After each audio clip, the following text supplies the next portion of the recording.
The flea market stretched across the town square like a patchwork quilt of color and noise. Jane strolled down the narrow aisles, the cacophony of vendors hawking their wares, blending with the chatter of families and the occasional bark of a dog. She didn't know what she was looking for. Perhaps something unique, a little odd, something to brighten her room back home. The weather matched her mood, overcast and cool, with the sun only peeking through now and then. Jane tugged her coat tighter around her and paused at a cluttered stall filled with old toys, tarnished jewelry, and chipped teacups. That's when she saw it. The doll sat propped against a dusty book, its porcelain face pale and smooth, with painted eyes that seemed to follow her. Its wooden body was a mix of jointed limbs and intricate carvings, worn from age but still delicate. A strange button, slightly rusted, jutted out from its back. "You like her?" croaked a voice. Jane turned to find an elderly woman, her face lined with years and her gaze sharp, as if she could see through Jane's skin and into her thoughts. "She's interesting," Jane said, stepping closer. "She's special," the seller said, her tone low and measured. Jane tilted her head. "Special how?" The woman smiled thinly, but didn't answer. Instead, she leaned forward and added in a whisper, "She belonged to someone once. Someone like you." Jane shivered, though she wasn't sure why. She glanced back at the doll. Its painted lips curled into a faint smile.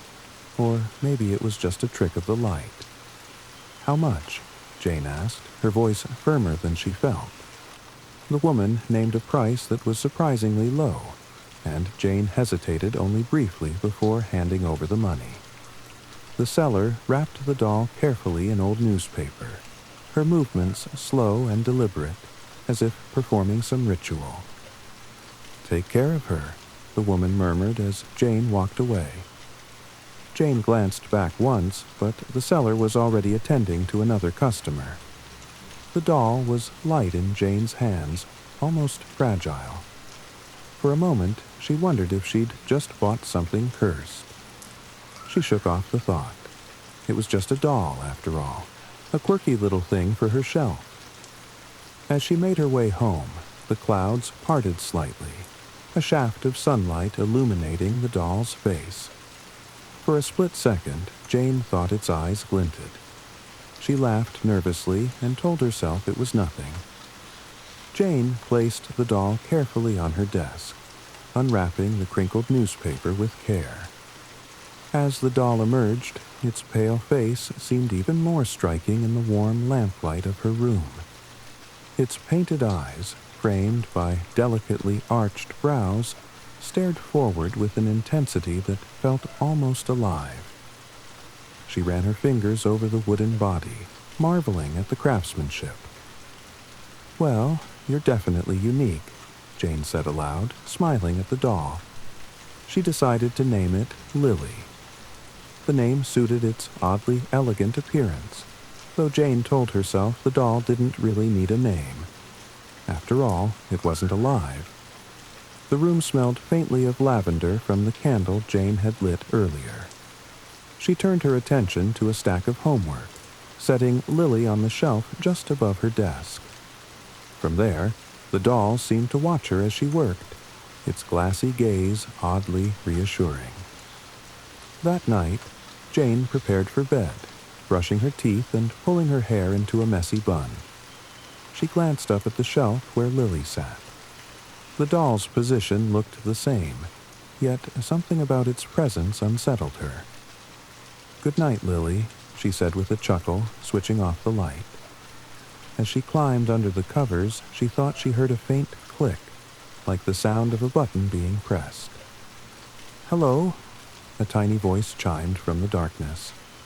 Jane froze, her breath caught in her throat. She sat up and fumbled for her bedside lamp, the warm glow flooding the room.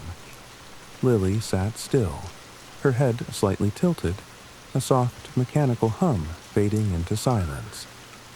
Jane let out a shaky laugh. "Guess that button works," she murmured, climbing out of bed. She pressed the button again, and the doll's voice responded cheerfully. "Hello, my name is Lily." Satisfied, she placed the doll back on the shelf and returned to bed. The sound was a little creepy, but it was just a toy, she told herself. Nothing more. Over the next few days, Lily became a part of Jane's room. Her presence a quirky addition that even her parents, Mary and Thomas, commented on. "Looks antique," her dad said, peering at the doll. "Bet it's worth something." Or haunted, her mom joked, winking at Jane. "Not helping," Jane said, laughing nervously. But Lily's button seemed to hold more surprises. One afternoon, as Jane sat reading on her bed, she idly pressed the button, expecting the same cheerful greeting. Instead, the doll said, "How was school today, Jane?" Jane dropped the doll immediately, her skin prickling with fear. It lay there on the floor, staring up at her, its serene expression unchanged. "How?" Jane whispered, her voice shaking. Jane stared at the doll lying on the floor, her heartbeat quickening. Its words replayed in her mind. "How was school today, Jane?" There was no way a doll could know her name. She crouched down, hesitantly picking it up as if it might suddenly spring to life.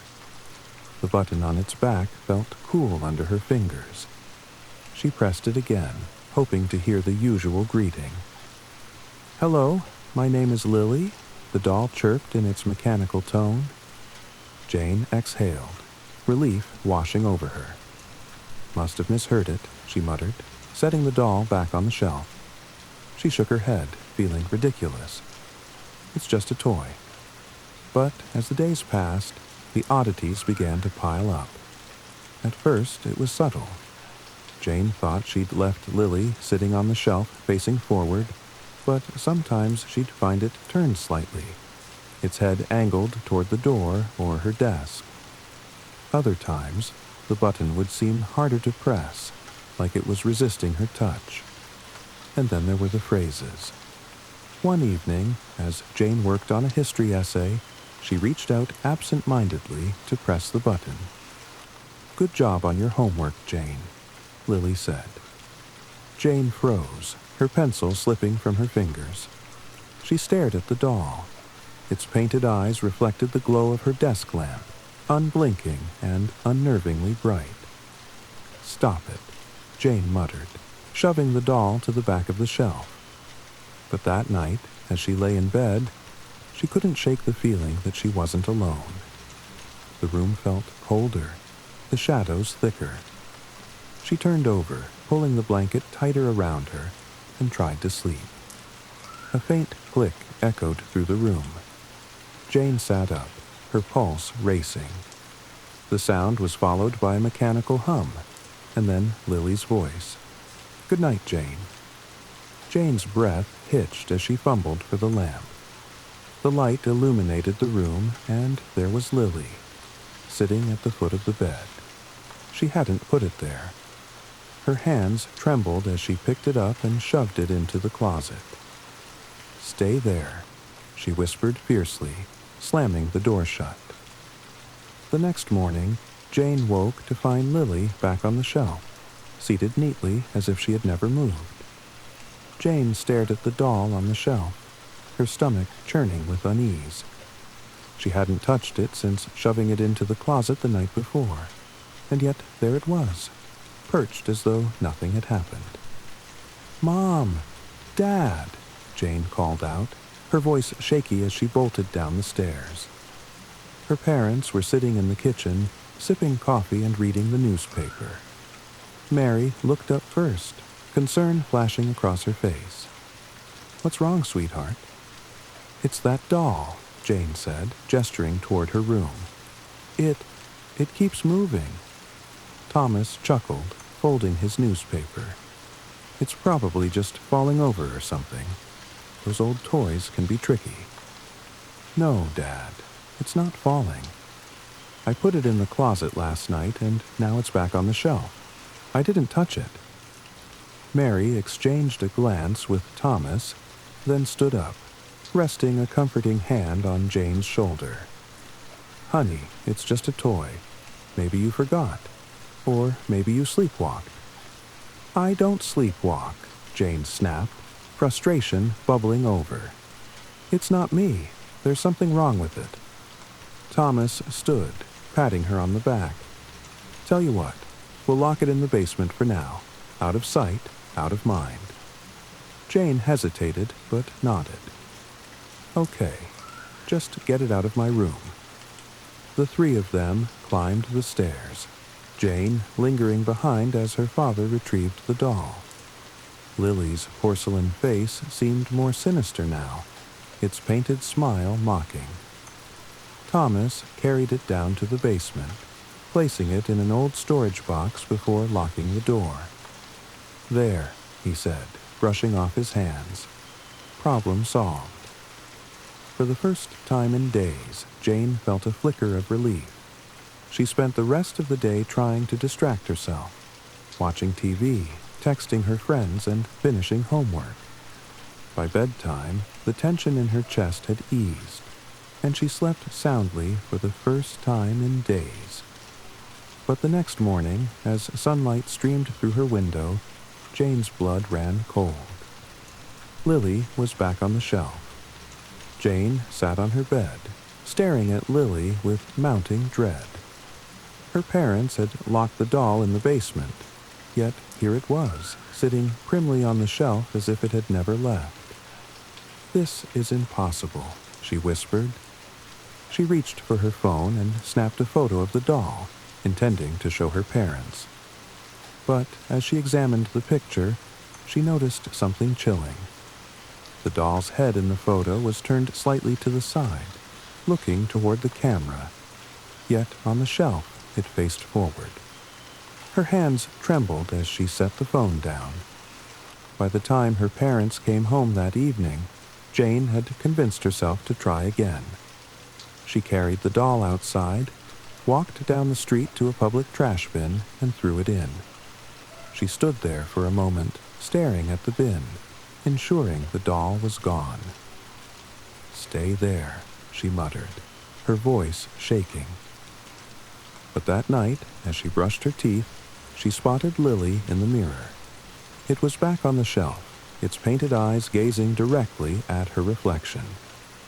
Jane screamed. Her parents rushed to her room. Jane, what's going on? Mary asked, her voice tinged with worry. It's the doll. Jane pointed at the shelf. I threw it away, but it's back. Mary and Thomas exchanged uneasy glances. Jane, Thomas said slowly, are you sure you're not just imagining things? Maybe it's stress. I'm not crazy, Jane snapped, tears pricking her eyes. You have to believe me. Thomas sighed, running a hand through his hair. We'll figure this out. For now, just leave it be. It's late. Jane didn't argue. She nodded, but her mind was already racing. If no one else would believe her, she'd have to prove it herself. That night, she set up her phone on a tripod, pointing it directly at the shelf. She hit record and crawled into bed, her heart pounding as she lay in the dark. It took hours to fall asleep, but when she woke the next morning, the phone's battery was drained and the doll had moved. Jane's hands trembled as she reviewed the footage. The video was dark, but clear enough. At first, the doll sat motionless on the shelf. Then, in slow, jerky movements, its head turned toward the camera. Its wooden limbs creaked as it slid off the shelf and onto the floor. Jane's breath hitched as she watched Lily crawl across the room, stopping beside her bed. The doll raised one tiny hand and brushed it against her cheek before retreating out of view. Her scream tore through the house. Jane's scream echoed through the house, waking her parents from their sleep. Thomas rushed into her room, his face pale as he looked at her, frantic and out of breath. "Jane, what's wrong? What happened?" She pointed at her phone, which was still playing the video. The sound of the doll's wooden joints creaking and its soft, deliberate movements filled the room. "You see it?" she asked, her voice barely a whisper. "You see it? It moved. It was alive." Her father glanced at the phone but didn't seem to understand. This is just a video glitch, Jane. The doll didn't move." "No, Dad, look closer." It raised its hand and touched my cheek. It knew where I was. It was watching me. Her mother stood in the doorway, watching the video, her face growing more serious. "Thomas, I don't like this. We need to do something." Thomas remained silent, his mind clearly processing what was happening. He walked over to the shelf, lifted Lily, and checked its button. He pressed it again, listening for the usual greeting, but it was silent, cold, and unresponsive. Jane stood up, her eyes wide with fear. "What if it's trying to replace me?" she murmured, her voice trembling. "What do you mean, replace you?" her mother asked. Jane turned toward her mirror, her eyes scanning her own reflection. The idea had been haunting her all day. What if the doll wasn't just playing tricks? What if it wanted to take her place, to be her? She glanced at her reflection, studying her face in the glass. The sight made her shiver.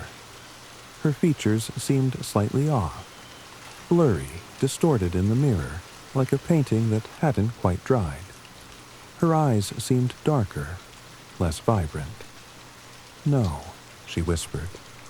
"No, no, no." Her reflection seemed to move before she did, a flicker at the corner of her vision.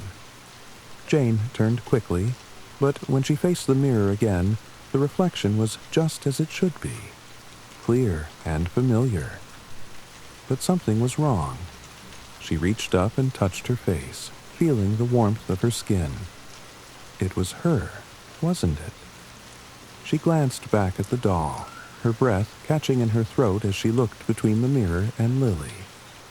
It was then that the realization hit her with full force. The doll was trying to replace her, and it was getting closer. "Mom, Dad," Jane said, her voice filled with fear. "I can't stay here, not anymore. I have to go." Her parents exchanged a worried glance. "Go? Jane, what are you talking about?" her father asked, stepping toward her. But Jane didn't wait for an answer. She grabbed her jacket and bolted out of the room, down the stairs and into the yard. She ran, her heart pounding in her chest, the feeling of being watched never leaving her. As she reached the end of the driveway, she turned around and looked back at the house. And there, in the upstairs window, she saw the doll. Lily's porcelain face stared down at her with a smile that was no longer innocent. Jane didn't look back as she sprinted down the street, her breath ragged and her heart racing. She couldn't explain what had happened, couldn't make sense of it. All she knew was that she had to get away from that house, from Lily. As the distant sounds of the city grew louder, Jane slowed down, the adrenaline beginning to wear off. Her thoughts were a whirlwind. There was no way she could just go back to normal life, not after everything that had happened.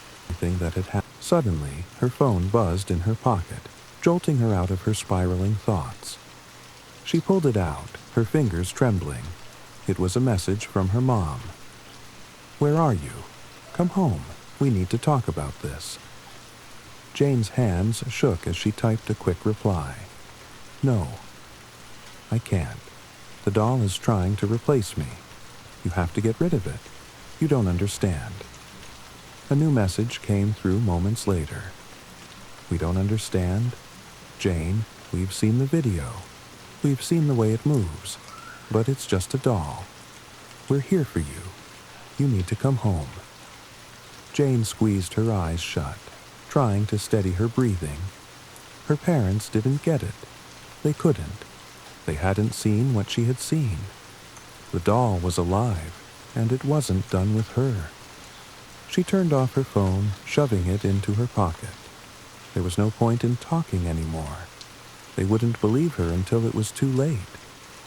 The streetlights flickered as Jane made her way back home, heart in her throat. She knew what she had to do. She couldn't keep running. The doll would find her wherever she went. She had to stop it. That night, Jane made her decision. She returned to her house, the place where everything had gone wrong. The shadows seemed deeper, the silence more oppressive. When she reached the front door, she hesitated, her hand hovering over the doorknob. She could hear her parents inside, murmuring to each other. She needed to end this. With a determined breath, she pushed the door open and stepped inside. Her parents were waiting in the living room, looking exhausted but relieved to see her home. But Jane barely spared them a glance. Her eyes were fixed on the hallway, the shadows around the door to her room stretching unnaturally long. She walked past them, not saying a word. "Jane, wait," Mary called after her, but Jane didn't stop. When she reached her room, she closed the door behind her. The doll was on the shelf, just as she had left it. Jane could hear her parents' footsteps behind her, but she didn't turn. She couldn't take her eyes off Lily. The doll's head tilted to the side, as though it were observing her. Jane slowly approached the shelf, reaching for it, her fingers brushing against its cold, smooth porcelain face. She pressed the button on its back, just to see what would happen. For a moment, there was silence. Then, the doll's voice, cold and mechanical, spoke. "Jane, you belong to me now." The words sent a chill down her spine. She turned quickly, only to find her reflection in the mirror distorted, just like before. Her own face was no longer hers. It was Lily's. The doll smiled, and Jane screamed. The scream tore through Jane's throat, but the sound was swallowed by the silence of the room. Her reflection was no longer hers. It was a twisted version of her, the face of the doll staring back at her with its cold, lifeless eyes. Her features had blurred, the smooth porcelain replacing her skin. She reached out, trembling, and the reflection did the same. "No, no," Jane gasped, stumbling backward, her hand pressing against the mirror as though she could push the distorted image away. But it wouldn't disappear. It only became clearer. The face in the mirror smiled cruelly, and Jane felt a sharp, cold sensation creeping down her spine. She turned toward the doll on the shelf. It was no longer just an innocent figure. It had come alive, its painted lips stretching into a grin as if it were mocking her. "You belong to me now." The words echoed in her mind like a chant. The sound of footsteps behind her made Jane turn, her heart thudding in her chest. "Jane?" Her father's voice trembled from the doorway, but Jane didn't respond. She could only stare at the doll, the same doll that now seemed to pulse with an unnatural energy. Her parents entered the room, and Mary gasped as she looked between Jane and the doll. "Jane, what's going on? What's happening?" Jane opened her mouth to speak, but all that came out was a whisper.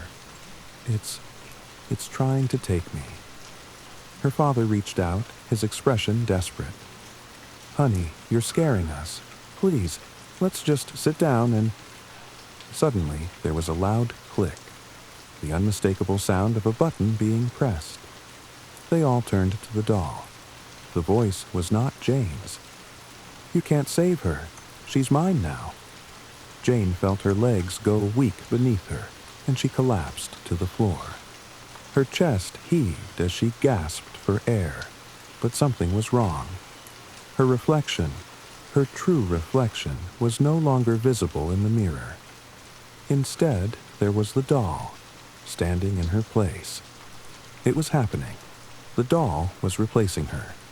No, no, no. Jane scrambled to her feet, eyes wide with terror. Please, please don't take me.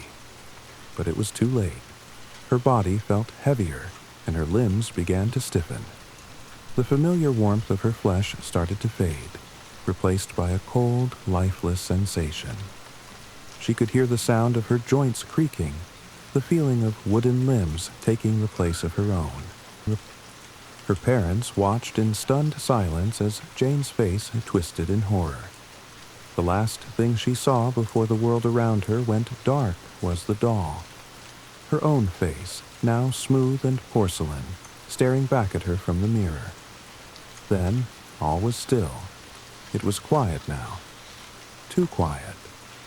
Her parents stood in stunned silence, unable to speak. They had watched as Jane's transformation unfolded, but they could not comprehend the magnitude of what had just happened. They couldn't understand. Mary reached out and placed a trembling hand on Jane's. No, the doll's shoulder. The doll was dressed in Jane's clothes, her smile eerily perfect, its eyes wide and cold. The expression on its porcelain face was still. The same face, but wrong. It can't be, Mary whispered. Thomas took a step forward, reaching for the doll, but his hand faltered just before touching it. His eyes flickered to the bed where Jane had once slept. Nothing. There was no trace of her. No sign that the daughter they had known had ever existed. "Where is she?" he muttered under his breath. "Where is my daughter?" But the doll just stared at him, its cold, empty gaze saying nothing. The house felt different now. No longer a home filled with warmth and laughter, it felt like a tomb. The walls closed in around them, suffocating in their silence. Mary turned, her eyes scanning the room desperately. What happened to her? What did that doll do to her? But there was no answer. Meanwhile, outside, Jane's footsteps echoed in the street, but they were not her own. They were the doll's. Somewhere deep within, Jane still existed, locked inside a prison of porcelain. She could feel the cold weight of the doll's body, the lifeless limbs that were once hers, but she couldn't move. She couldn't speak. The world outside was strange now, unfamiliar. Even her own thoughts seemed distant, muffled as though she were submerged in water. She tried to scream, to call out for help, but her voice never came. In her place, the doll stood perfectly still, her face painted with an unsettling smile. Days passed, but it felt like an eternity. The house was quieter than it had ever been. There was no sound of Jane's laughter or footsteps, no more of her clumsy yet lovable presence. The doll stood in her room, unmoving, its porcelain face never changing. But its eyes, oh, how they seemed to follow them. Mary and Thomas spent their days searching, asking neighbors, and calling anyone who might have seen their daughter. They posted flyers, filed a police report, and begged anyone who would listen. But nothing. Jane was gone.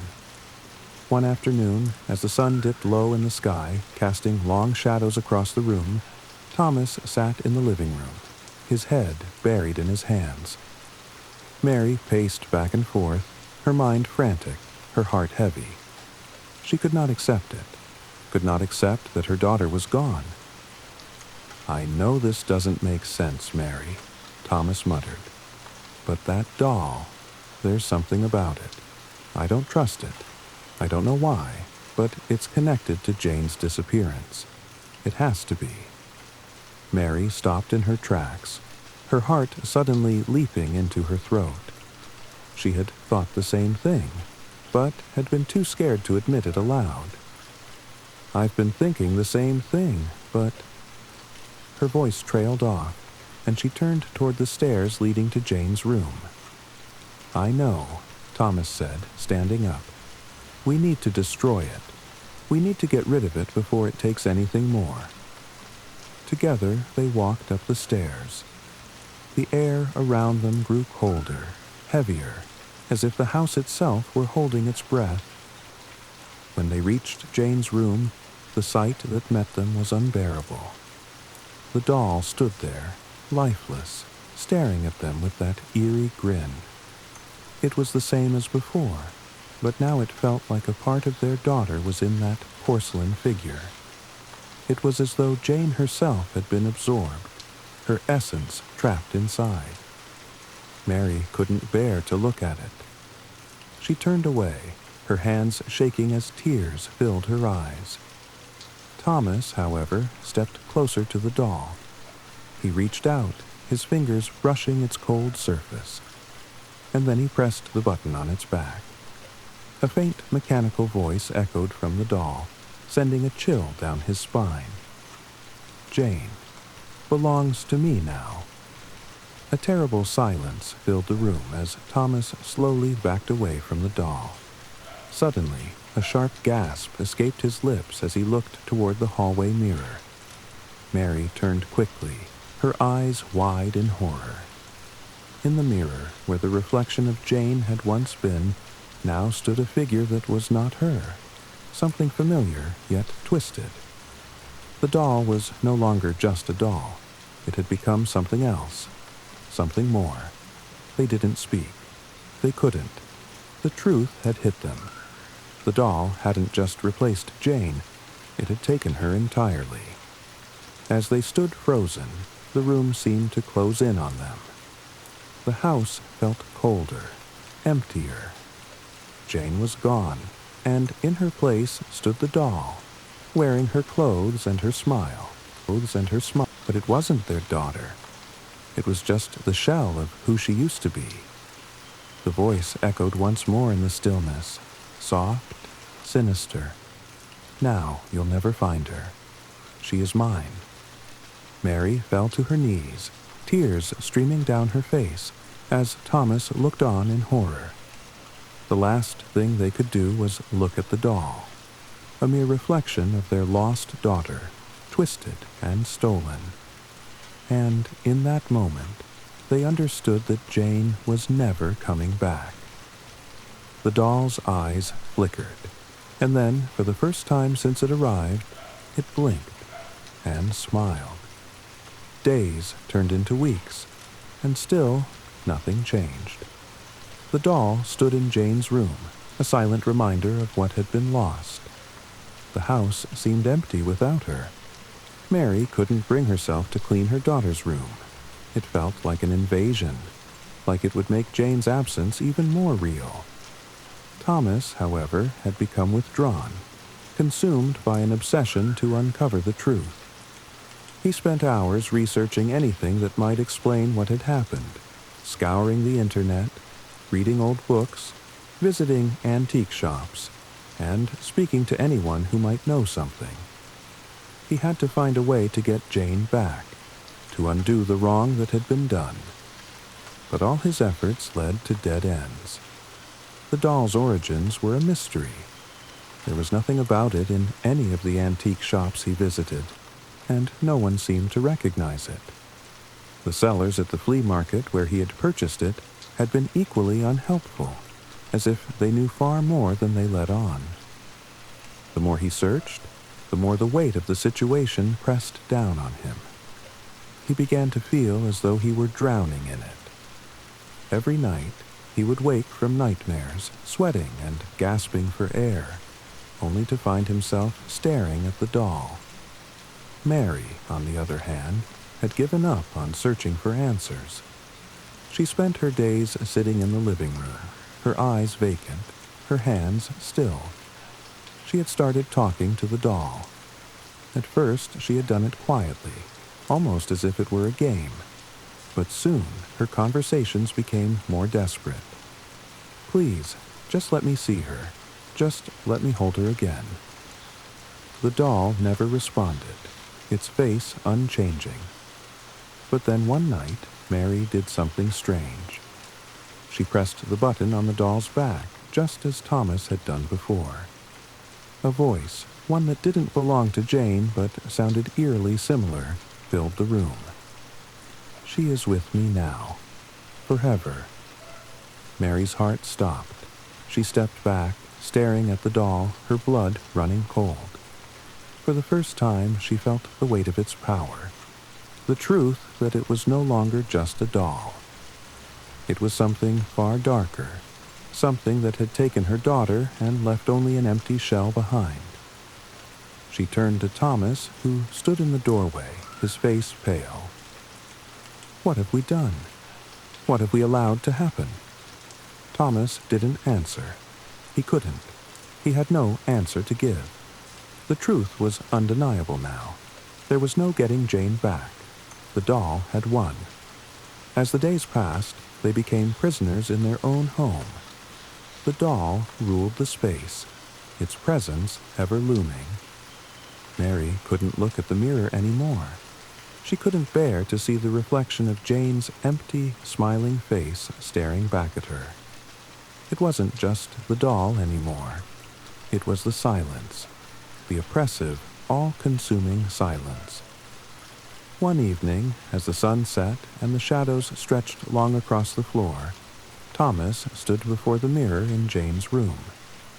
He had spent so much time in front of it, staring at the doll, hoping against hope that something would change. But it never did. The doll was always there, always watching. He reached for the button on its back, and for the first time, his hand didn't hesitate. He pressed it. The voice that emerged was not Jane's. It was cold, mechanical, distant. She is mine. And that was the last thing he heard. Days turned into an endless blur. Thomas and Mary had become strangers to each other, both trapped in their own grief and disbelief. The doll was no longer just an object. It had become the nucleus of their haunted lives. It seemed to possess a power that neither of them understood. A dark, insidious power that spread through their home like a poison. Mary spent her nights in Jane's room, sitting by the doll, speaking to it in whispers. She still believed, desperately believed, that her daughter was somewhere inside that porcelain shell. But Thomas couldn't bear to enter the room anymore. He avoided the house entirely when he could. He had become obsessed with the idea of undoing the curse that had befallen his family. He couldn't live with the thought of Jane being trapped inside that doll forever. But every attempt to find a solution led to more dead ends. The more he tried, the more isolated he felt. It was as though the world had conspired to keep the truth from him. It was one evening, just as the sky darkened with the approach of a storm, that Thomas came across something he had overlooked before. In his search through the old books he had collected, one particular volume stood out. The spine was worn, the cover faded, and the pages were yellowed with age. It was a book on ancient dolls, objects that had been cursed or enchanted throughout history. It wasn't much, but it was his last hope. Flipping through the pages, he found what he was looking for. A passage about a doll that could steal a person's soul, trapping them inside its body and replacing them with a hollow imitation. The description matched everything that had happened to Jane. The book described the doll as being cursed by an ancient ritual, a ritual that could only be undone by destroying the doll and performing a specific incantation.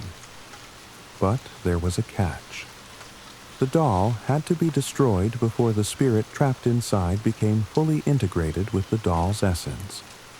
If it wasn't, there was no chance of getting the person back. Thomas's heart raced as he read the words. There was a glimmer of hope, but also the crushing weight of urgency. He rushed to Jane's room, the book clutched tightly in his hands. When he opened the door, his breath caught in his throat. The doll was sitting in the center of the room, exactly where it had been before. But now it felt different.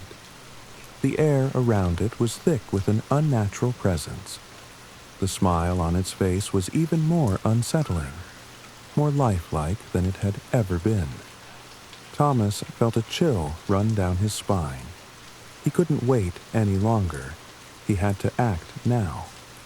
He grabbed a hammer from the garage and rushed back into the room.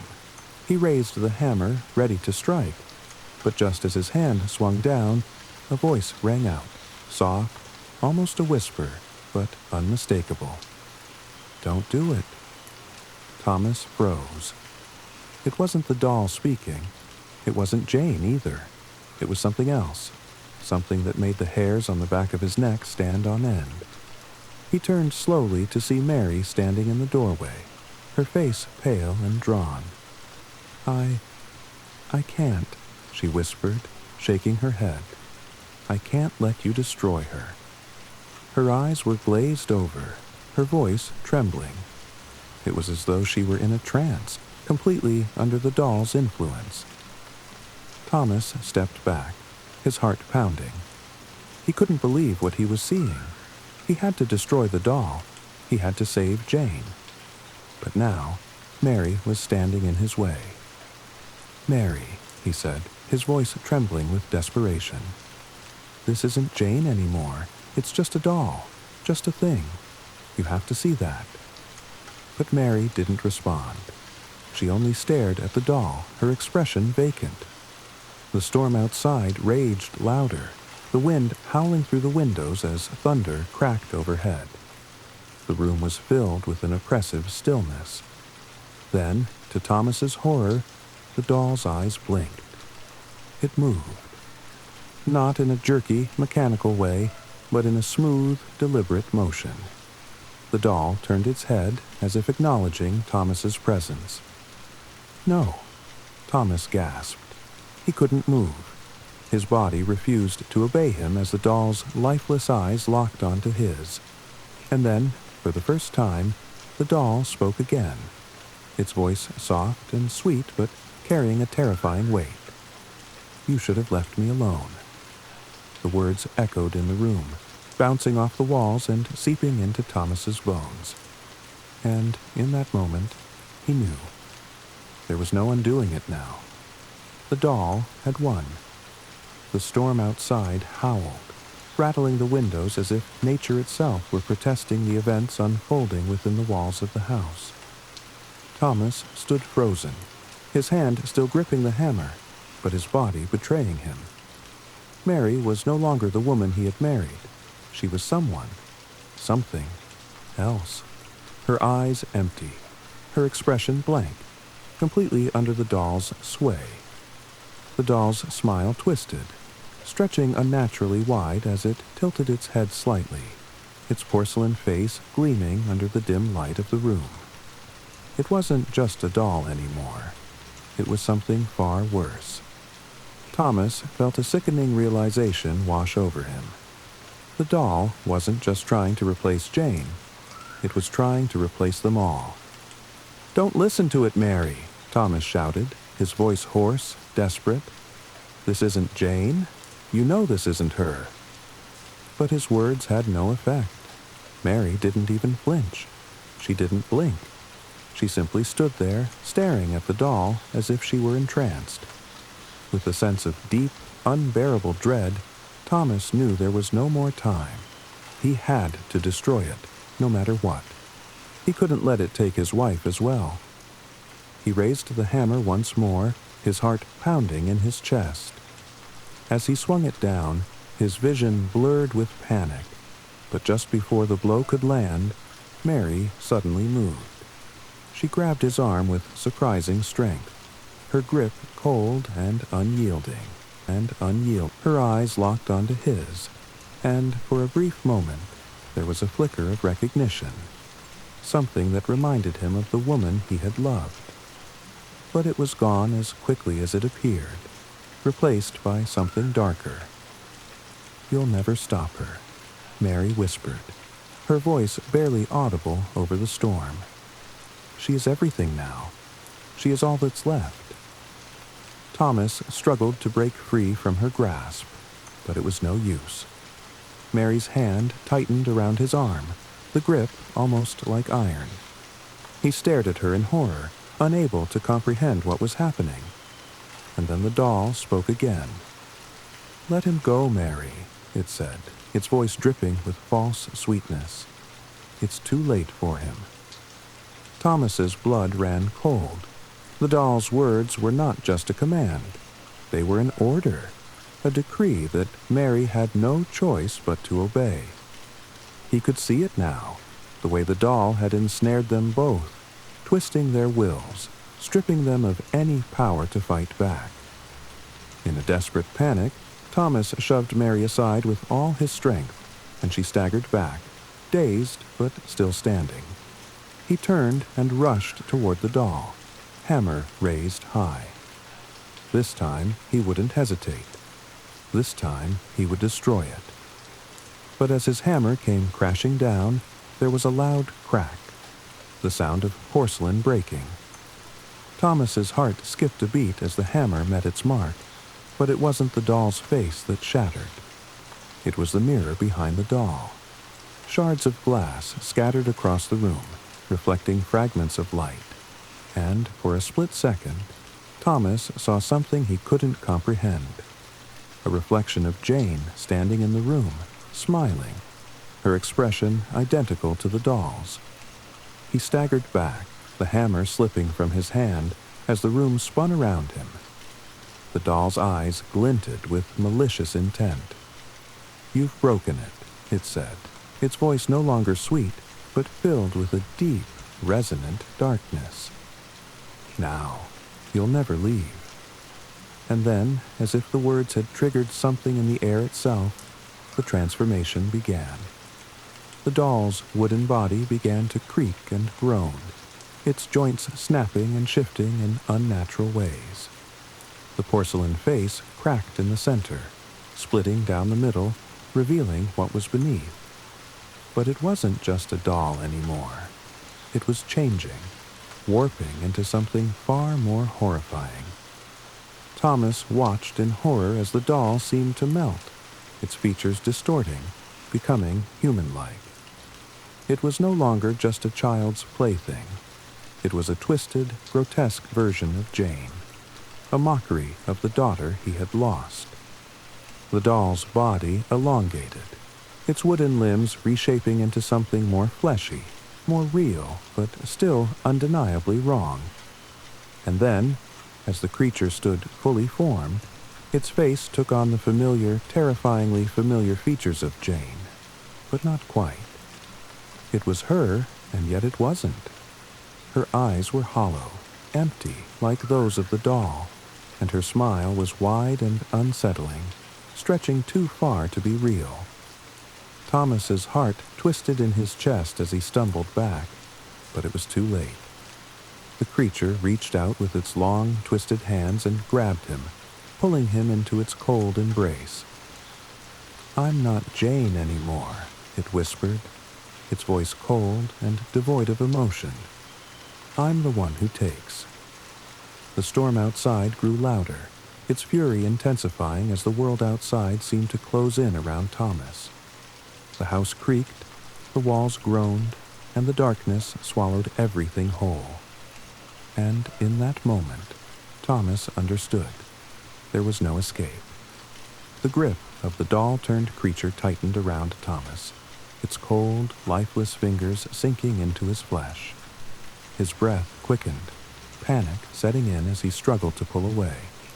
The room around him blurred, his mind a whirlwind of disbelief and terror. He could still see Jane's face in his mind, her smile, her laugh. How could it have come to this? He fought with every ounce of strength he had left, his heart pounding as he tried to break free. But the creature only pulled him closer, its twisted smile growing wider. The world around him seemed to distort, the walls bending and warping as though reality itself was beginning to crumble under the weight of the curse. Through the chaos, Thomas heard a faint sound, an almost imperceptible whisper. "Dad." It was Jane's voice. His heart froze.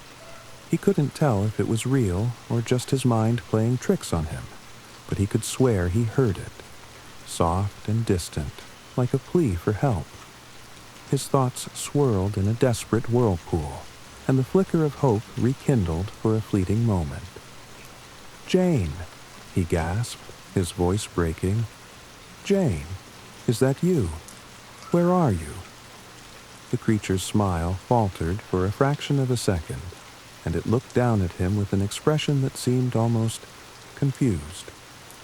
It tilted its head, almost like a child wondering what its next move should be. "You're not her," Thomas whispered, his voice trembling. "I know you're not her." The creature remained silent for a moment before it responded, its voice colder than ever. "I was once," it said, its tone flat and emotionless. "But she's gone now. She gave everything to me, and now I am her." Thomas's mind raced. He had to do something. He couldn't let this creature, this twisted version of his daughter, take over any more of their lives. He had to stop it, no matter the cost. With a surge of adrenaline, Thomas pulled his knee up and drove it into the creature's chest, knocking it off balance. The force wasn't enough to break free completely, but it gave him the moment he needed to escape its grip. He staggered backward, his mind racing. His eyes darted around the room, searching for something, anything that could stop this nightmare. And then, in the corner of his eye, he saw the shards of the broken mirror on the floor. The mirror. It had shown Jane's reflection, but not just hers. It had shown the truth. He realized with a sickening clarity that the mirror had been the key all along. The doll's curse was tied to the reflection. Whoever stood before it could be pulled in, their very soul taken. That's what had happened to Jane. She had been pulled into the mirror, into the doll. But the mirror was shattered now. It had broken the connection, had split the curse into pieces. It was the only way he could stop it. Without thinking, Thomas grabbed a shard from the floor and held it up, staring at the reflection of the creature, of Jane, looking back at him. "You can't take her," he shouted, his voice trembling with both fear and fury. "You're nothing but a monster." The creature blinked, its face contorting with a mixture of rage and confusion. It looked at the shard in his hand and then back at Thomas, as if trying to understand what was happening. "I'm not a monster," it hissed.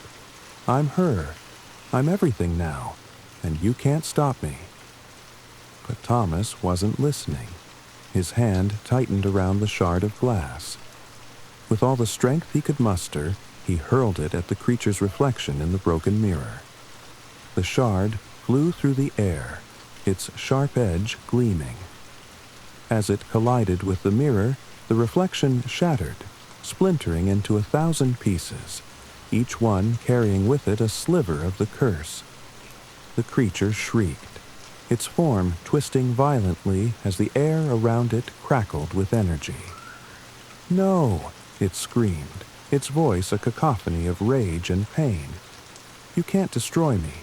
You can't—" But the creature's words were cut short as the mirror's pieces glowed with an eerie light. The shards began to glow brighter, pulsing with energy as they absorbed the curse.